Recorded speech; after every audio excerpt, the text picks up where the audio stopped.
बिस्मिल्लाहिर्रहमानिर्रहीम, अस्सलाम वालेकुम। It's professor Mohammad Waseem here. तो आज से हम टेंसेस के हवाले से एक पूरे लैंग्वेज कोर्स का आगाज़ करने जा रहे हैं, जिसमें इनिशियली या बुनियादी तौर पर हम टेंसेस की बात करेंगे। ये नंबर ऑफ़ लेक्चर की सीरीज़ है जो कि मोर देन 50 लेक्चर्स बनेंगे। इसमें हम लैंग्वेज को थॉरोली रिटन फॉर्म में क्लियर करेंगे कि इसमें टेंसेस क्या होते हैं, फिर एक्टिव वॉइस पैसिव वॉइस दोनों इसमें आ जाएंगे, डायरेक्ट इनडायरेक्ट क्या होता है, and different structures of the sentence क्या होते हैं। और हम इसको उर्दू के हवाले से भी लेके चलेंगे कि उर्दू टू इंग्लिश ट्रांसलेशन कैसे होती है। तो अच्छा, हमारी कुछ ऑडियंस ज़ाहिर है कि भारत से भी होती है, हिंदी ज़ुबान को समझने वाली भी हमारी ऑडियंस होती है। तो उसके लिए हम ये करेंगे कि साथ साथ हम रोमन उर्दू में, यानी कि जो मैसेजेस में लिखा जाता है जिस तरीके से किसी भी ज़ुबान को जिसमें अल्फ़ाबेट्स इंग्लिश में होते हैं, उसके ज़रिए हम सेंटेंसेस को भी लिखेंगे ताकि हमारी जो audience all over the world है वो उसको समझ सके। अच्छा जी, सबसे पहले आज हम आगाज़ करेंगे। मैं फ़िलहाल चीज़ों को बहुत सिंप्लीफाई करके पेश करूँगा, क्योंकि ग्रामर को और सिंटैक्स के लेवल पे ले जाके देखा जाए तो चीज़ें बड़ी कॉम्प्लेक्स भी हैं। तो मैं इस तरीके से आपके सामने चीज़ों को पेश करूँगा कि चीज़ें बहुत सिंप्लीफाई हों बिगिनर्स के लिए। तो कोशिश ये होगी कि चीज़ों को कॉम्प्लिकेट ना किया जाए। हाँ, उसके जो एरियाज़ रिमेनिंग है उसका हवाला मैं लेक्चर में दे लिया करूँगा, उसके लिए हम अलग से लेक्चर्स रिकॉर्ड करेंगे। तो ऑडियंस, सबसे पहले अगर हम बात करें ना सेंटेंस की, हम टेंसेस को सेंटेंस के जरिए समझते हैं कि सेंटेंस क्या होता है, फिर उसके बाद टेंसेस क्या होते हैं।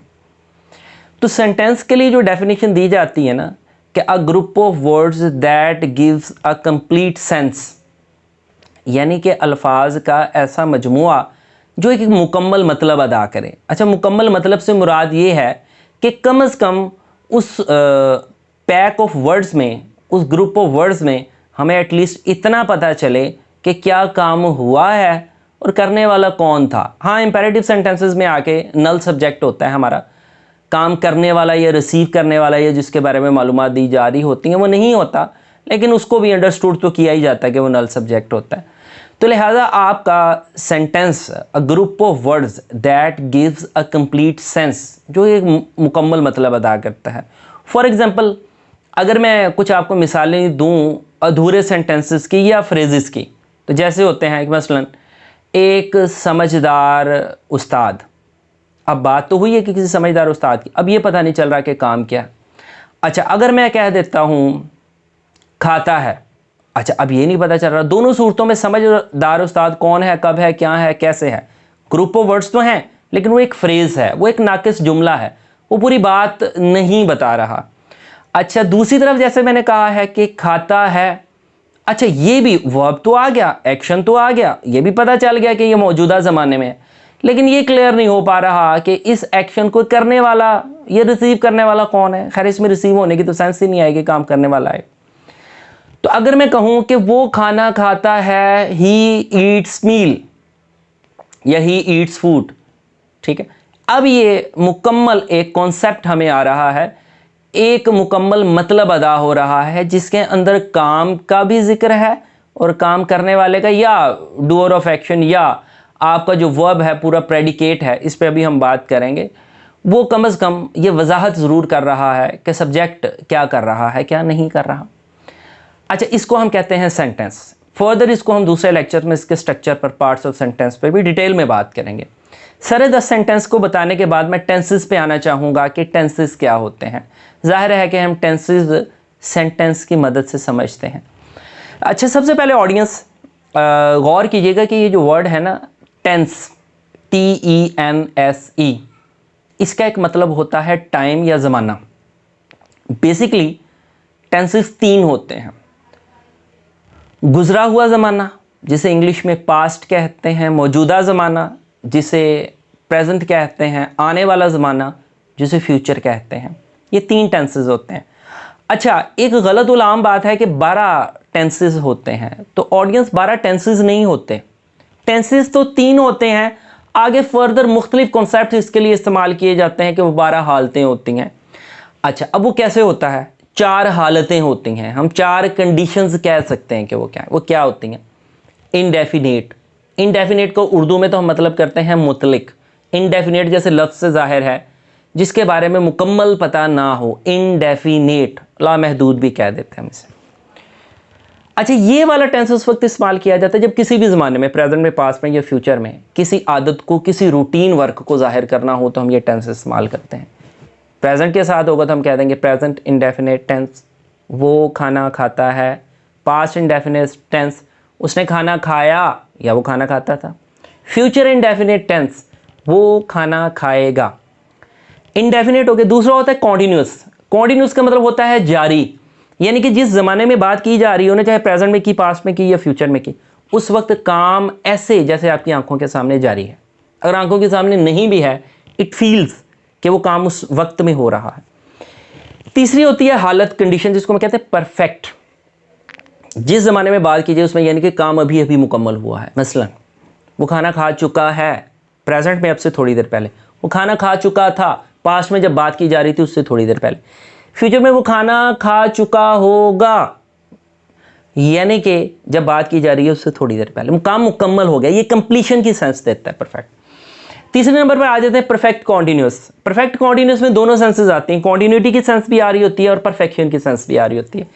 इसमें ऐसे होता है कि इसमें कॉन्टिन्यूस वाले फार्मूला या कॉन्टिन्यूस वाले सेंटेंस के अंदर हम वक्त का जिक्र कर देते हैं। पहले बात हो रही होती है कि वो खाना खा रहा है, ये कॉन्टिन्यूस सेंटेंस होगा। खाना खा रहा था, पास्ट कॉन्टिन्यूस हो जाए। खाना खा रहा होगा, फ्यूचर कॉन्टिन्यूस हो जाएगा। इसमें हम टाइम इंक्लूड कर देते हैं कि वो 10 मिनट से खाना खा रहा है। इसको इंक्लूड करने की वजह से ये कॉन्टिन्यूस से परफेक्ट कॉन्टिन्यूस बन गया जी। परफेक्ट कॉन्टिन्यूस कैसे बना है जी? यानी कि काम की मयाद, मुद्दत या वक्त दे दिया गया, उस वक्त से लेकर अब तक तो काम मुकम्मल है, लेकिन इससे आगे गैर मुय्यना मुद्दत के लिए जारी है। वो 10 मिनट से खाना खा रहा है, इसका मतलब है कि 10 मिनट पहले से लेकर अब तक तो काम मुकम्मल है, परफेक्ट हो गया, और आगे जारी है परफेक्ट कॉन्टिन्यूस। अच्छा जी, ये 4 हालतें हो गई हैं, ये 4 कंडीशंस हो गई हैं। अच्छा, अब ये 12 टेंसेस कैसे बनते हैं? 12 टेंसेस ऐसे बनते हैं: present indefinite, present continuous, present perfect, present perfect continuous.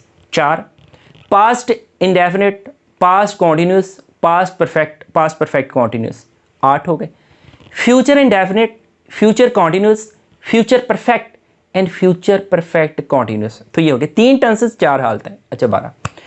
Further on हम जब हम बात करें ना काइंड्स ऑफ सेंटेंस, मैं पर्टिकुलरली इंग्लिश की बात कर रहा हूँ मखसूस तौर पे, क्योंकि हम इंग्लिश टेंसेस को देख रहे हैं, उर्दू ज़ुबान की मदद से देख रहे हैं, GTM ग्रामर ट्रांसलेशन मेथड में जाके।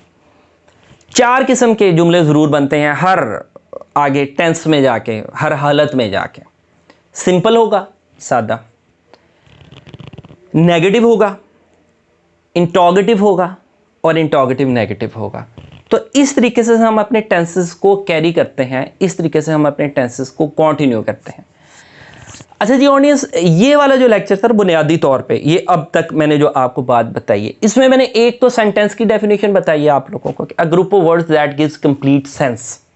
अच्छा, दूसरे नंबर पर मैंने टेंस इंट्रोड्यूस करवाया कि टेंस ज़माने को कहते हैं, ज़माने 3 होते हैं: गुजरा हुआ पास्ट, मौजूदा प्रेजेंट, और आने वाला फ्यूचर। फिर आगे इनकी 4 हालतें कैसे की जी। इनडेफिनेट, जो गैर मुय्यना मुद्दत कह लें, या जो आदत को, हैबिट को, रूटीन को जाहिर करता है।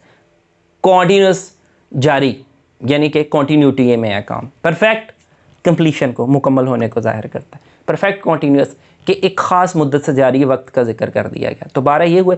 आगे फिर मैंने 4 काइंड्स ऑफ सेंटेंस भी इंट्रोड्यूस करवाई हैं कि सिंपल सेंटेंस होता है, फिर नेगेटिव सेंटेंस होता है, फिर इंटरोगेटिव सेंटेंस होता है, फिर इंटरोगेटिव नेगेटिव सेंटेंस होता है। तो नाज़रीन, ये जो 4 है ना, इसका मैं आपको स्ट्रक्चर भी बता देता हूँ। ये वाला स्ट्रक्चर एक्टिव में, पैसिव में, स्टेटिव में, हर जगह पर कारआमद होगा कि जब भी आपने सिंपल सेंटेंस बनाना है ना, अब हेल्पिंग वर्ब और वर्ब बदलेंगे, लेकिन तरतीब यही रहेगी। सबसे पहले आपने सब्जेक्ट लगाना है, दूसरे नंबर पर आपने हेल्पिंग वर्ब लगाना है, तीसरे नंबर पर आपने वर्ब लगाना है, चौथे नंबर पर आपने बकाया जो भी हिस्सा होगा, वो ऑब्जेक्ट भी हो सकता है, एडजंक्ट हो सकते हैं, वो कुछ भी हो सकता है, और हो सकता है कुछ ना भी हो। जब भी नेगेटिव बनाएंगे, सब्जेक्ट लेंगे, हेल्पिंग वर्ब लेंगे, वर्ब लेंगे, फिर उसके बाद ऑब्जेक्ट अगर पड़ा हुआ है और एडजंक्ट पड़ा हुआ है तो वो भी होगा। इंटरोगेटिव में WH वर्ड, उसको हम आगे लेक्चर में इंट्रोड्यूस करवाएंगे, वो लेंगे, हेल्पिंग वर्ब लेंगे, सब्जेक्ट लेंगे, वर्ब लेंगे, ऑब्जेक्ट लेंगे, एंड पे क्वेश्चन मार्क भी लगाएंगे।